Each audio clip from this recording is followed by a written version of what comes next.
Hi guys, it's Dr. Roz. It's your man Kil. We're back with TilDeathInfo.com. We're answering questions. And this latest question we got was, I'm a single black female, but all my married friends, their husbands are cheating. Is it even worth getting married? Wow. That's an interesting question. For all your married friends, husbands, to be cheating? It kind of just lends to the theory that all men cheat and it's just acceptable and just go with it. And I guess if you are on the outside looking in and you're single and you're seeing this dynamic taking place, you probably are in a place of, well, why even get married if I'm still going to get hurt in marriage? Yeah, but that's like looking around, seeing all your friends getting laid off and you saying, should I even get a job? Oh, good point. It's part of the game. You know, you get a job, you get laid off. You know, you get another job. You know, and not to make it sound so matter of fact like that. Yeah, but, that was quite matter of fact. You know, I think at the end of the day, all men don't cheat. Number one, you know what I'm saying? And I think, you know, a lot of times I don't know if your girlfriends are giving you all the information on their marriage or why their man is cheating, or did you catch them cheating? Do they know? You know what I'm saying? They know for sure, yeah. So you don't, you know. We totally don't even have enough information right. anyway. So at the end of the day, if all your married friends are cheating, men are cheating, married friends, their husbands are cheating, I mean, you kind of just gotta, you know, take it with a grain of sand. You know, to me, I learn from other people's mistakes. So I'd be in the ear like, what happened and what went down and all those things. But like I said, the women may not be honest enough. I think a lot of women don't understand why men cheat, which I think is why don't you break it down for us? The originator of the question is why men cheat. I can't tell you why all men cheat, but you gotta understand. I can tell you one. Are there certain themes? It's a lot of things. You know, I think with marriage you have different levels. You know, so people cheat for different reasons. You gotta understand that. You know, women have to understand that the average man is not used to being in a relationship and just having sex with one person. So, what I mean by that is if you had a relationship in college, 9 times out of 10, I don't mean to throw salt on that relationship, but he was probably cheating. You know what I'm saying? Whether that's with when he go home for Christmas break, and he still got his buddy from high school that he be banging off on the side. You know, that 9 times out of 10, he was probably cheating. So I don't think that average man is used to having sex with one person for 6 months, let alone having sex with one person for the next 40 years. You know what I'm saying? So wow, that's interesting. I guess when you put it in that context, wow. Yeah, so you gotta understand. I guess I never even thought about it like that. You kind of gotta look at things like that. You know not that it's right. No, I'm not saying it's right. I'm not saying it's right, but I'm saying you've got to understand. That's just a very different dynamic and concept. Where it comes from. Yeah. You know what I mean? So when you look at it like that, you know, it's one of those things where, like I said before, women, there's a lot of oomph on y'all in the marriage to keep your man happy. Don't I know? It's a lot. I know. And it is. Yeah, it and really I'm being honest with you. I'm not even It is pulling not, no cards. It is not y'all easy have a to be lot a wife. of stuff on your plate. You know what I'm saying? And it's always gonna be less than what a man has. I'm sorry, part of the game. Take that up with God. It ain't got nothing to do with me. That's talk to God. Well, you know what though? The truth of the matter is, if you are a man worth your salt, then if you're a man worth your salt, what? Yeah. What? Brian, stop coming up with these crazy. First it was the eggs and you're pretty. Now you talking about. You never heard of that? Kil, seriously, you never heard of that? What did you just say? If you are a man worth your salt, if you about some business, I can't believe you never heard of that. Did your daddy come up with who came up with these sayings? If you are a man worth his salt, I could have heard that from my daddy. That could be. Know what you be talking about sometimes. Are you kidding me? No. You never heard that? Word is born of Jesus. I have never heard if you are a man worth with your salt. What does that even have to do with anything? I mean, if you're about something. What does salt have to do with that? I don't know. Salt of the earth, it just sounds good. I don't know.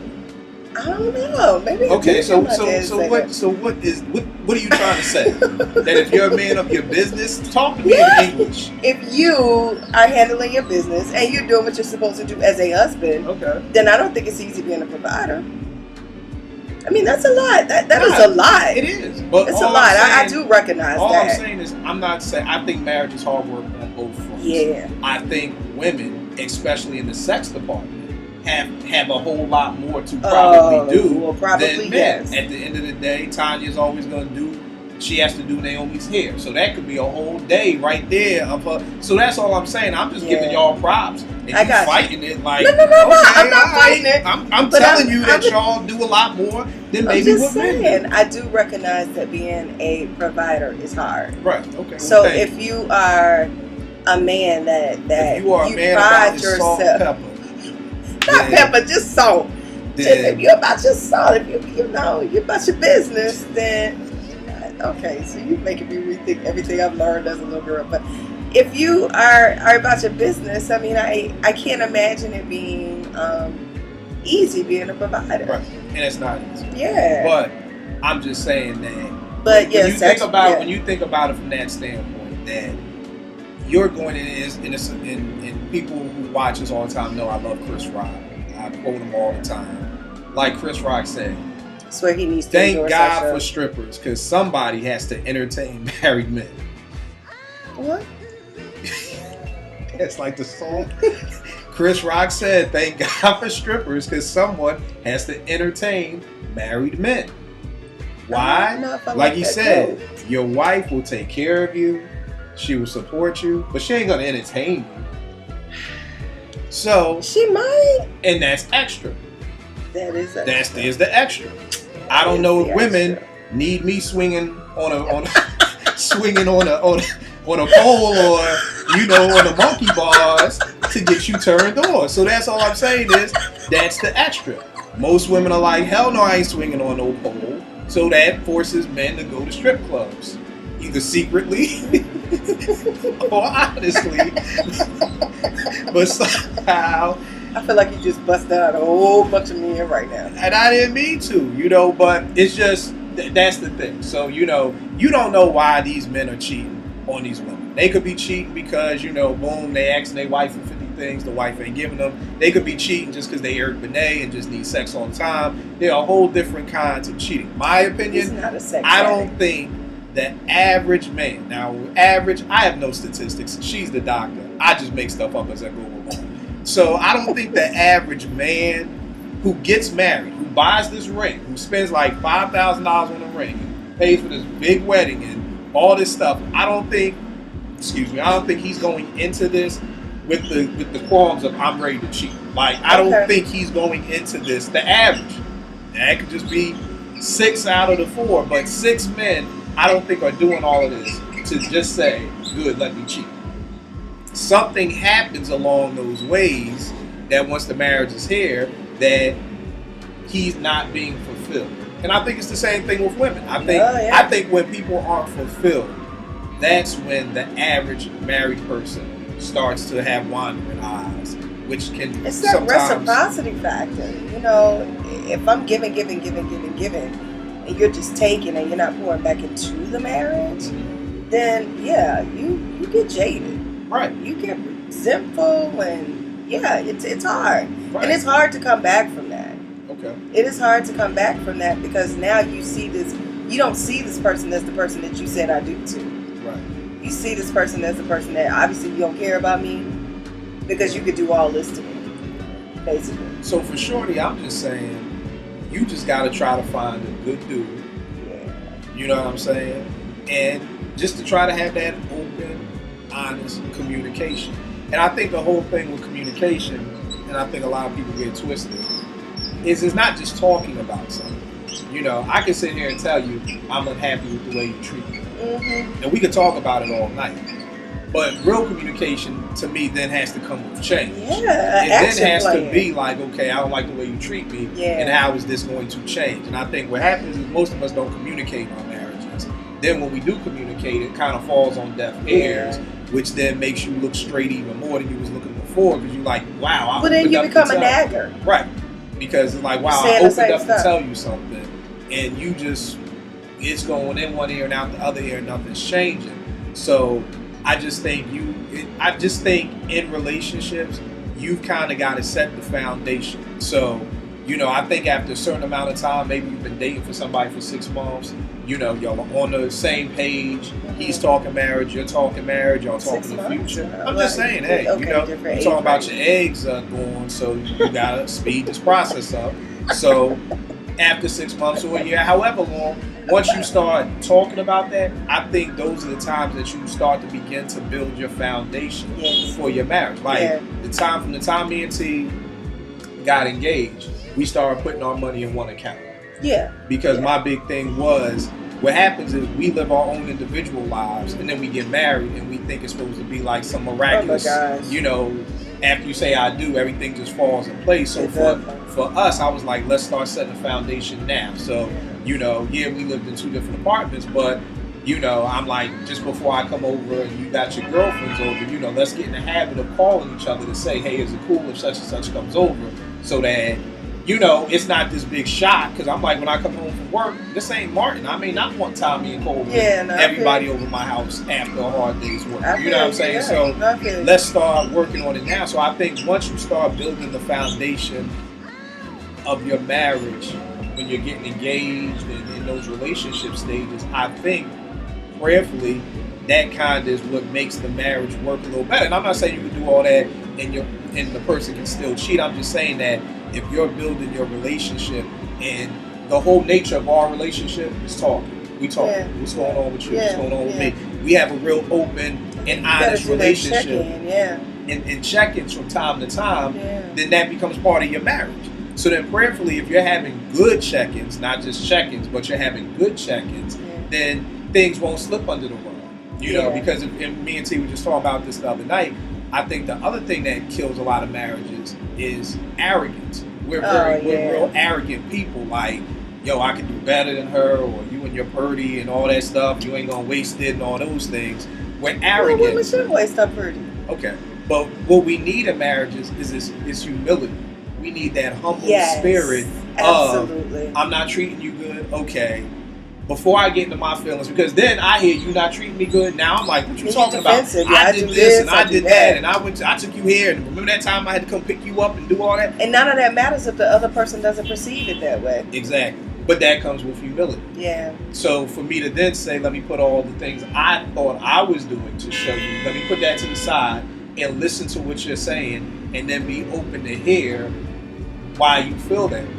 But that comes with time. That comes with growing and learning and all those things. But the problem is most marriages aren't lasting more than 1 or 2 years. Long enough to and you're not even growing enough in that time to find the humility, to get rid of the arrogance and all those things. But it's just too easy to roll out. Yeah. You know. It's too easy. Yeah. So I think if you start building the foundation of your relationship the way you would want your marriage to be, I just think most of us don't know what a marriage is supposed to look like. We really don't have any clue until we get there. Well, can I tell women how to talk to men? Sure. Never, and I mean absolutely ever, start off a conversation like we need to talk. It doesn't work. He's going to shut down from the gate. Just start talking. Just say what's on your mind. Probably still shut down. Yeah, but it'll take him a little longer to shut down. No, man, we shut down quick. That's quick. Really? Yeah, don't matter. Are you serious? Sure. I'm 100%. 2 minutes? I shut down in 10 seconds. Are you kidding me? 5 if you get me good. Wow. What's the number one shutter down? Shut down. I don't know. I mean, tell secrets. I think, you know, again, one of the conversations me and T had to have was, at first she would want to talk to me as soon as I came in. And I'm like, look, I need a half hour to just debrief. Yeah, just debrief. Like, I you know, when we first got married, I like, look, I come home, I wouldn't get home. I get off at 6. I wouldn't get home until 8 with my commute. And I just want to sit down and play some PlayStation before I have, like, just give me a minute to breathe, and then we can talk. You know what I'm saying? But I don't think it's more so, it wasn't me, because I'm always the talker. You're a talker. I'm always the one like, there's something wrong. T would be the one to be like, this dude, what's wrong now? Yeah, you know what I mean? I got you. Because I'm the talker. But that's because I know how I am. Yeah. You know, and those are the things you gotta be aware of who you are. Exactly. you've got to sometimes protect your marriage from yourself. Because I know if I hold something in, it's just going to get worse. It's going to fester and it's going to get worse. So for me to protect myself from doing something crazy, let me get this off my chest so we can find a solution for it versus me just holding it in, and it's not going to end well if I hold it in. So, but again, that comes down to you knowing yourself. I think like that too. I don't think I've ever expressed that to Frank though. I don't think I've ever expressed to him like, dude, I need to talk to you before it becomes a real bad situation. Right. He probably just think, and I mean, even when you do, I mean, even when I would tell T that, you know, I'm sure it didn't make it any different. She just probably looked at it like, what's wrong now? Mm-hmm. But for me, that's what it was. It's kind of like, let's talk about this now before, you know, it festers, it gets worse. Yeah. For somebody else, it may not bother them. You know, it may not get worse, so they don't have to talk. But my thing is, I just feel like in marriage, you got to be fair. I feel like it's very unfair to not tell somebody something is going on and not giving them a chance to fix rectify the problem. Right. It's like your boss coming in just one day and just firing you. Like, I didn't like the way you were doing reports. And you're like, but I never knew you didn't like the way. If you would have told me my evaluations like don't say that. Right. What a novel idea. What? We should give evaluation. No, we shouldn't. I was going to try that one. So it was going to be a bad idea. Bad idea for you? Yeah. Because then you see evaluation, and what if your wife like puts you suck, you're the worst. No, so no, you don't need evaluation. Something to strive for. No, especially when you think you're doing good. So we don't need evaluations. But that's a part of the honesty, though, Kil. No. Okay. You talking about you going to give them what not to say? Don't do no evaluation of your spouse. Don't. Just have open, honest communication. Know yourself. Get to know your spouse. Yeah. And understand what both of y'all need to. That's true. It's all about. And I know a lot of men don't watch these. Prayerfully, we can get more men watching them, and I know a lot of women do. So I'll use a lot of sports analogies. It's about in sports, it's about putting your players as a coach. It's about putting your players in the right position for them to be able to succeed. That's the whole thing that's going on with the Eagles right now. It's like Andy Reid is not putting the players in the right position that they can do what they need to do to win the games. Okay. That's what we have to be able to do. We have to be able to know, you know what, my wife doesn't like this, so let me not come to her right now because I need to be, you know, pushing her to a position of where these are the good times for her to talk. Or, you know, my wife communicates better when we go out to dinner, so let me take her out to dinner. You know what I mean? And you got to get to know each other so that you can help each other succeed, because a lot of times we put our spouses in situations where they're going to fail. You know, and it may be because I know a lot of women feel like I got to talk right now. I got to get this off my chest right now. Yeah. But you know your man needs a half hour, you know, to kind of relax. But to that, because you need to talk right now, that trumps what your husband needs. What he needs. I never thought about it like that. And at the end of the day, you'll get a better conversation if you just fall back and let him be in a position where he'll be ready to talk versus making him talk just because you're so impatient. No, that's a good point. I never thought about it. I make good points. You do. That's what we do. I gotta get into it. We do. So, I think that's the thing. So you can't let what you see other people somebody else's situation, you know, discourage you. I understand how it can. Mm-hmm. You know, I understand. I'll give shouts to my man Kel Spence, great MC. He went to Morgan with me. Great MC. And I was reading over on his blog. He said something about, you know, if you were at an amusement park and you were in line for a ride and everybody that you saw getting off the ride was throwing up and was sick and was, you know, dizzy and everything, would you still get on that ride? I would. Okay. And he basically used that analogy of marriage. Because you're in line and you're seeing all these people complaining about it and hating it and cheating and I hate them and I don't want to go home, and why would you get on that ride? Yeah, that's true. You know, but it's one of those things where if marriage is something you want. Now, I believe this on a biblical sense. Everybody is not called to be married. No. You know, marriage is not easy. Yeah, and it ain't for everybody. Not easy. But if you know that that's the ride you want to get on, marriage the thing that you have to do is when you're seeing people come off that ride. Wait a minute. Let me clarify what I just said. Yeah, because marriage is not easy, because people are like, well, why should I do it then if it's not easy? Let me clarify that. Marriage can be beautiful when it's with the right person. And when it's good, it's good. When it's bad, it's bad.